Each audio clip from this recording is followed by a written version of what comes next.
Tony's mind raced as he processed the implications of Hydra infiltrating S.H.I.E.L.D. He knew he couldn't expose them directly. Not yet. His resources were limited, his AI was still in development, and his position as a student hardly carried the weight needed to take on a global conspiracy. However, he also knew that knowledge was power, and to the present date, he hasn't wasted a single day, plus with Hermes at his side, he had an edge. "Let's play a little game of cat and mouse," Tony said with a smirk. It was time to mess with the Hydra. "Hermes, track the espionage patterns. I need to map out where their access points are." Hermes began analyzing the encrypted data streams Hydra had been rerouting. "Sir, I've identified 4 primary nodes where suspicious activity originates. These nodes are scattered across S.H.I.E.L.D.'s global network, with strong activity in Washington, Berlin, and a facility in South America." Tony leaned closer to the holographic display. "Let's isolate their footprint. We'll set traps, and digital honey pots and see how they respond. If they take the bait, we can follow them back to their source." Hermes executed the plan with precision. Using simulated S.H.I.E.L.D. encryption codes, Tony created fake files labeled with enticing titles like Project Resurrection, Classified, and Enhanced Soldier Serum, Prototype Notes. These were designed to look like critical assets that Hydra would want. Within hours, one of the traps was triggered. "Gotcha," Tony muttered as the false data pinged a Hydra-controlled server. Hermes quickly traced the data packet, revealing a Hydra subnet hidden deep within S.H.I.E.L.D.'s infrastructure. As he delved deeper, Hermes provided a wealth of information: encrypted Hydra communication logs, covert mission files, and most alarmingly, the identities of several sleeper agents embedded within S.H.I.E.L.D. "This is bigger than I thought," Tony said, his tone more serious. "These aren't just moles, they're orchestrating policy shifts, mission sabotages, and probably worse." Hermes flagged a particularly troubling name: Agent Alexander Pierce. "Wow. This guy?" He recognized Pierce from public briefings and news reports about S.H.I.E.L.D.'s leadership. Almost forgot about him. He rummaged through his desk drawer and found the old, worn-out notebook. Well, good old times. He opened it and saw the names and a couple of old diagrams and formulas. "Well, can't take them on by myself at this moment." But, realizing he couldn't confront Pierce or S.H.I.E.L.D. directly, Tony decided to play a long game. He needed to quietly expose Hydra's presence without putting himself or his family at immediate risk. He poured every spare moment into refining Hermes, upgrading the AI's capabilities to handle Hydra's advanced countermeasures. He created algorithms to decode Hydra's encrypted messages and built stealth tools that allowed him to monitor their operations without detection. He also destroyed the old diary. He doesn't need it anymore. Moving on to Hydra, Hermes soon uncovered more Hydra agents within S.H.I.E.L.D. and connected dots that even S.H.I.E.L.D.'s analysts had missed. Using this information, Tony began crafting anonymous reports and leaks. Tony carefully prepared packets of evidence, disguising his digital footprint to make it appear as if the leaks came from within S.H.I.E.L.D. itself.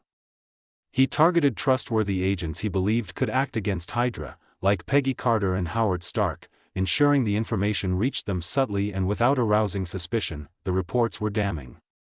They included logs of covert Hydra communications, records of unexplained resource allocations that led to failed missions, names of compromised agents and their roles in sabotaging key operations. Each report was designed to stoke suspicion without revealing the full scope of Hydra's presence, forcing S.H.I.E.L.D. leadership to investigate. Within weeks, S.H.I.E.L.D. began taking internal measures, tightening security protocols, and conducting quiet investigations. Tony watched from the sidelines, satisfied to see the beginnings of change, but Hydra wasn't idle. Their network detected unusual activity, and Zola's digital presence flagged the anonymous leaks as a potential threat. Zola began deploying countermeasures, including advanced surveillance to identify the source point. One night, as Tony worked on Hermes, alarms blared from his system. "Sir," Hermes warned, "an unidentified entity is attempting to breach our network.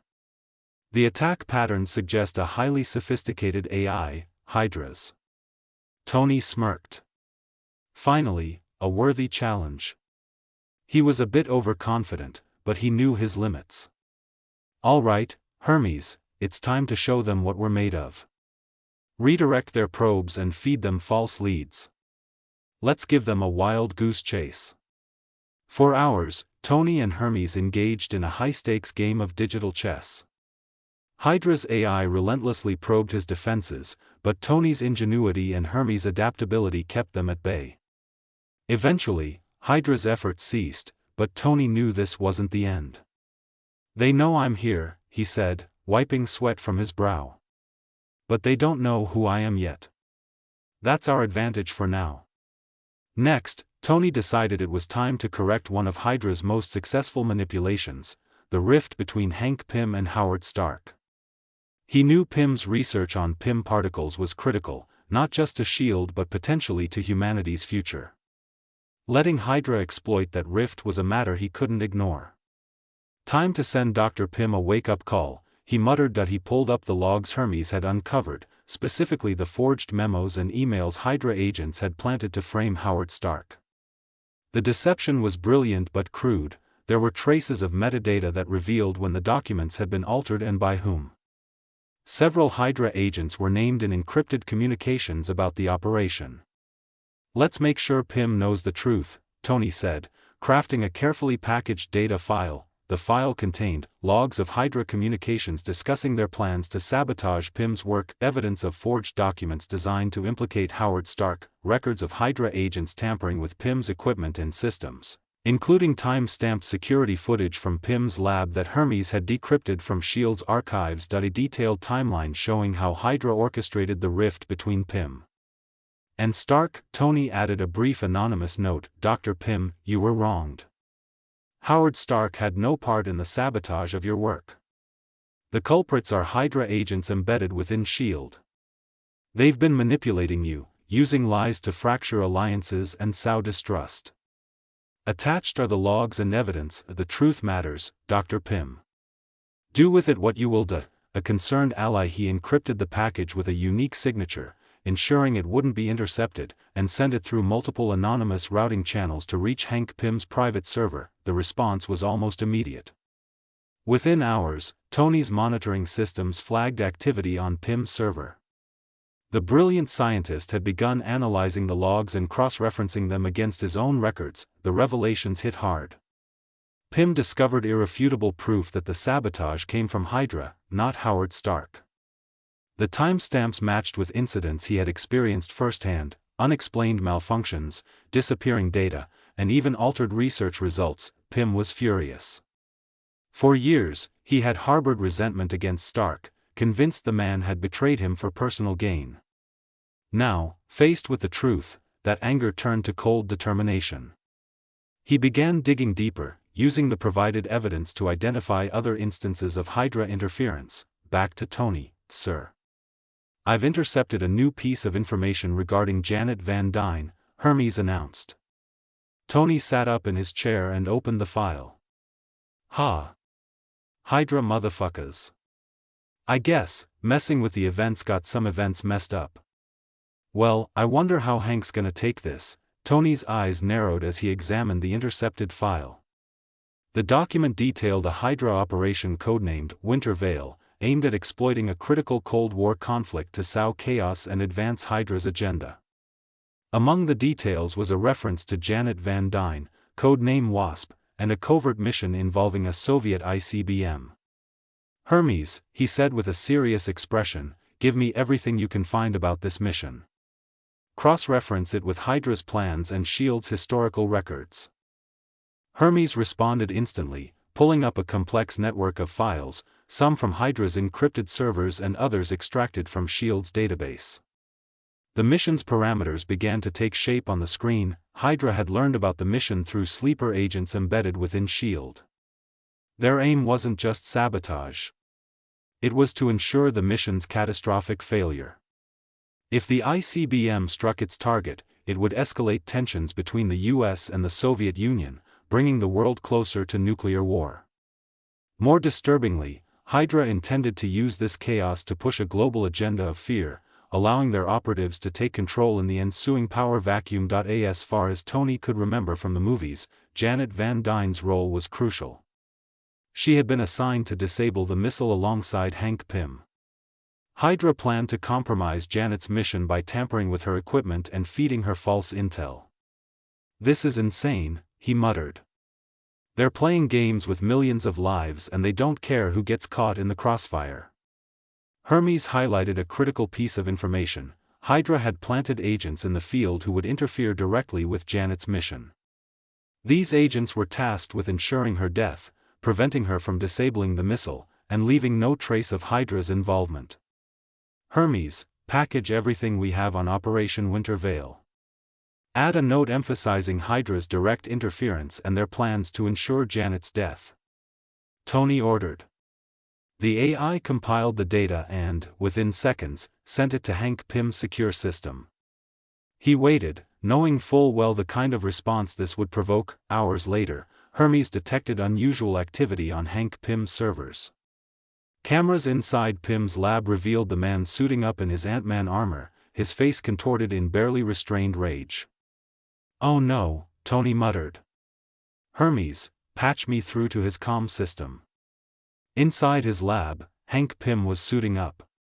He was angry as hell. They were going to kill her. Janet was part of their plan all along. A calm voice interrupted his train of thought. "Dr. Pym, this isn't the way to handle it." Hank froze, scanning the room. "Who the hell is this? How are you on my system?" "Call me a concerned ally," Tony said smoothly. He was obviously using a voice modulator to hide his real voice. "I'm the one who sent you the intel. And I know what you're about to do." Hank's jaw clenched. "They plan to use Janet as bait, to sabotage the mission and leave her to die. You think I'm just going to let that slide? I'm going to end them." "And what then? Let's say you take out a few Hydra agents tonight. You'll be satisfied for what? A day? A week? Hydra's a Hydra for a reason. Cut off one head, and two more will take its place," Tony explained, hoping he could talk sense into the man before he went on a rampage. Hank hesitated but didn't lower his suit's activation sequence. "So, what? I let them walk away? That's not going to happen." "No," Tony replied. "We hit them where it hurts. Not their agents, not just yet. We target their command structure. Their resources. The heart of their operations." Hank's jaw tightened. "And how do you suggest we do that, genius? Because last I checked, you're hiding behind a computer screen." Tony smirked. "True, but brains tend to outlast brawn in battles like this. Listen, Dr. Pym, I have a plan, a big one. But I need your help." He laid out the details, his holographic display shifting to show Janet's Cold War mission logs alongside Hydra's plans for sabotage. "Here's the deal," he continued. "We don't interfere directly with Janet's mission. We let it play out.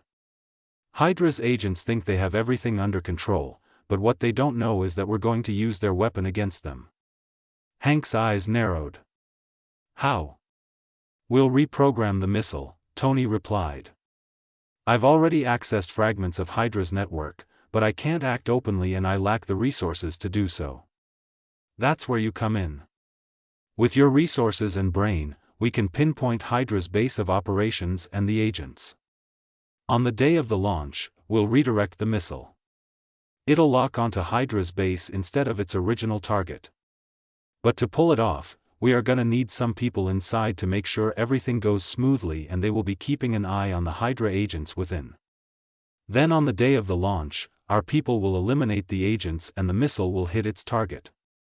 We will take them down in a single swoop and Janet won't have to put her life at risk," Hank said, now understanding Tony's plan. "Exactly." Tony nodded. "And even if it fails, I've other ways to save her. I'll share the details in case of failure." "And what are you going to get out of it?" Hank asked with a serious expression. "I doubt you are doing this out of charity. 2 favors. I'll ask them when it's time, and no matter what, you will help me out, deal? Tony offered. If this plan of yours succeeds, then deal, Hank agreed. Tony knew he couldn't do anything to save Janet, but he was able to keep Hank from making a mistake that would endanger her. He smiled and shook his head. All right. So, I'll keep digging on my end and let you know if I discover something new, while you find a way to place some trusted people within the enemy ranks. Other than information exchange through my secure line, we won't interact. And most importantly, do not try to find me. Understood? Yes, I understand. And thank you, for all of this, Hank said gratefully. Don't thank me yet, Tony replied, not till this is over. He cut the communication.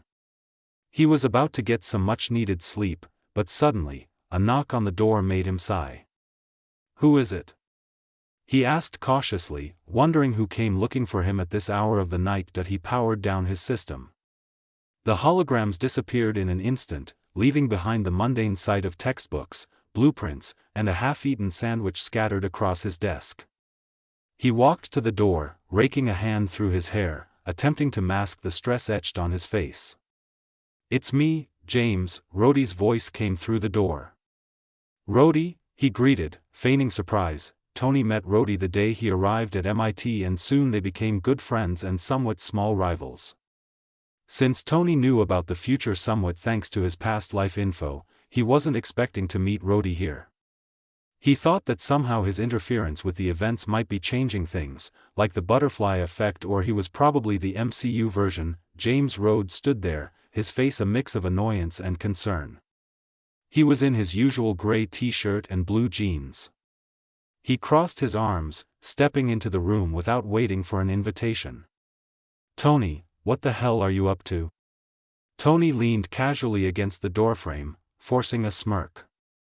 Me? Nothing. Just your average late-night study session. Thermodynamics waits for no one, my friend. Rhodey raised an eyebrow, unconvinced. And that's why you've got a security protocol running on your laptop that's more advanced than anything I've seen in the ROTC labs? Don't even try to tell me it's homework. He raised his arms in the air. Okay, maybe I was working on a side project. You know me, always tinkering. What's got you storming into my dorm at this hour, anyway? Something on your mind? Rhodey didn't buy it but decided to let the dodge slide, for now. He stepped closer, his tone softening. Look, man, I know you. Something's been eating at you lately. You've been skipping classes, blowing off the team, and now this cloak and dagger tech you've been playing with? If you're in trouble, you need to tell me. Curious, aren't ya? Worried.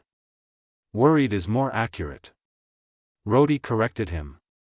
I've been trying to respect your privacy, but if you're digging yourself into a hole, I'm not gonna let you do it alone. He sighed. Okay, you're right. I've been keeping something from you. I think you should sit down. The two sat in the cramped space of Tony's dorm. You remember how those arrogant punks said I can't hack into the Pentagon? Wait. You didn't? Rhodey looked shocked. Tony gave an arrogant smirk as he pulled out the laptop from the bag and placed it on the bed. The moment he powered it up, Rhodey gasped in shock. The screen showed the Pentagon logo with the words "Access Granted" beneath it. How did you do that? Rhodey asked in disbelief. Tony, this is insane. Well, I used the public terminal, Tony replied casually. I hacked into it using their own network and gained admin access. You gotta be kidding me, Rhodey whispered, shocked as hell. Do you know the kind of shit you can get yourself into? What were you thinking? I was bored, Tony lied, not wanting to reveal too much. Besides, it's been a week, no response from their end, so I guess they didn't notice anything. Don't jinx it. Come on, don't you want to try it out? Tony asked. What do you think, James? Do you for once in your life want to go through the Pentagon's files and footage? Or perhaps, control the entire place just for once? If that's not up to your alley, maybe we could use their surveillance system to peek at anyone we want without them knowing what we are doing. Just imagine the fun. Rhodey's eye twitched at that. He was a rule follower, but Tony had awakened a new curiosity in him. He wanted to do what Tony said, though he knew he shouldn't. "Oh. What's this?" Tony asked, faking surprise as he pulled up a live footage from New York. A naked girl with purple hair and hazel eyes. Rhodey almost choked at seeing her. Cough. "That's a porn star," he said, looking away. "Wow. I never knew you liked that sort of stuff," Tony teased. "I don't. I mean, she's just someone I saw on the TV recently, that's all," Rhodey said, his face red. "Come on, switch it off." "Ha ha ha. Okay. Okay. I'll forward the recordings to you later. Now, how about that freakin' racist professor who's after your ass?" he asked with a smirk. "Huh? What about him? Take a look." Tony pulled up his files. Name, Rick Perkin. Age, 65. Married, yes. Spouse, Mary Perkin. Under the surveillance of the DEA for connection with the cartel. What the fuck? I mean. Oh my god. Did you see this? Rhodey asked in shock. "The man is corrupt." "Yeah, and you know what this means, right?" Tony asked with a smirk. Rhodey looked at him with a frown. "He's about to get fired," Tony said, laughing. "We won't be caught, right?" "Nope." "Okay. Let's do it," Rhodey nodded, excited as hell. So, Tony leaked the information and even exaggerated some facts to make it sound worse. Sure enough, 2 days later, Perkins was fired, and just outside the campus, waiting for him was the DEA agent. Back to Pim, Hank was staring at the screen displaying the intel from the unknown source. His hands trembled, but whether it was from anger or uncertainty, he couldn't say. The data laid bare Hydra's scheme. Janet, his Janet, had been nothing more than a pawn in their twisted game. It was the kind of revelation that could unearth the rage he had buried for decades. The Ant-Man helmet rested beside him, waiting, almost calling. Every fiber of his being screamed for action. To tear Hydra apart, piece by piece, to make them pay. But then, there was the voice. Calm, calculated, and maddeningly anonymous. "Dr. Pym, this isn't the way to handle it." He hated that the stranger had a point. Charging in would satisfy his anger but accomplish little else. Hydra wasn't just some street gang. They were a multinational monstrosity, with resources and contingencies far beyond anything he could tackle on his own. Still, trusting a faceless ally? That wasn't something he did. Not anymore. His gaze fell to the data again. It was comprehensive, too comprehensive. Whoever this concerned ally was, they had access to resources far beyond what any civilian should. The schematics, the mission logs, the precise timing of Hydra's sabotage plans, this was SHIELD-level intel. Maybe higher. How the hell did they get this? He muttered under his breath. Janet always said his paranoia would be his undoing.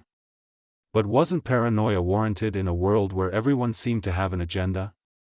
What if this was a trap? What if the intel itself was bait to lure him into an ambush? He stood abruptly, pacing the room. His mind raced through the possibilities. Was this some twisted Hydra ploy to get him off their trail? Or could it be someone from SHIELD testing his loyalty? No, SHIELD was too bureaucratic for something this covert. This had the hallmarks of someone working independently. His thoughts returned to Janet. Her laugh, her stubborn streak, the way she always seemed to see the good in people, even when he couldn't. If this intel was real, he wouldn't let her go on that mission. But if it was fake, then Janet would. The missile, countless lives would be lost. Could he live with himself for falling for a trap? He clenched his fists, forcing himself to breathe. This wasn't just about Janet or Hydra or whoever this anonymous ally was. It was about doing what he'd always done, protecting the people he cared about, no matter the cost. Finally, he sat back down and stared at the communicator. If this is a trap, he thought grimly, I'll make them regret it. But for now, he would play along.